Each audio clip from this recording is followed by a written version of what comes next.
Of course, we thank Kiara for that. And we want to move now to 10 Investigates, where our team has been digging into the death of a corrections officer for nearly 2 months. The Ohio Department of Rehabilitation and Correction says Officer Andrew Lansing was attacked by an inmate and killed while working at a state prison on Christmas Day.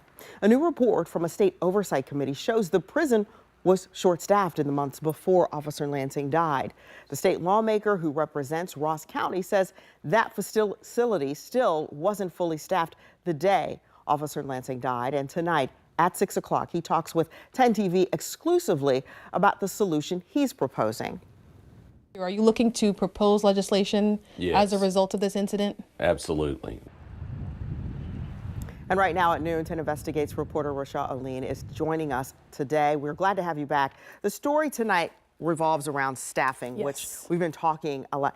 Do we have an exact number on shortage? That's the million-dollar question, right? And we're still working to confirm it. So that state oversight agency, it's called the CIIC, they did a report back in September and they confirmed that there were about 47 vacancies. But we know Officer Lansing died in December.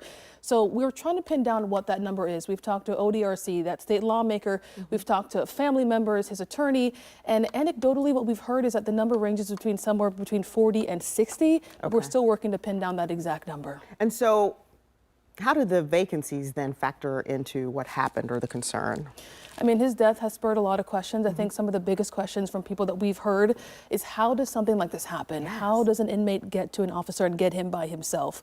We have spoken to Officer Lansing's family. We have spoken to their attorney. They're of the belief that if he wasn't alone in that guard shack, if they had been fully staffed, that inmate may have not been able to get to him. So many of us don't see anything at a prison unless we're watching TV. So Correct. how much of a surprise is this shortage and one person working alone? That is an excellent vantage point, right? I mean, to me, I was shocked to hear about these vacancies. But in talking to people who work in and around this industry, this is not shocking to them at all. We spoke to the ODRC, again, the CIIC, the Lansing family, their attorney. Everybody who works in and around this industry says it's kind of a known thing that across the state of Ohio, they are struggling to both hire and retain people, especially in those critical correctional officer positions.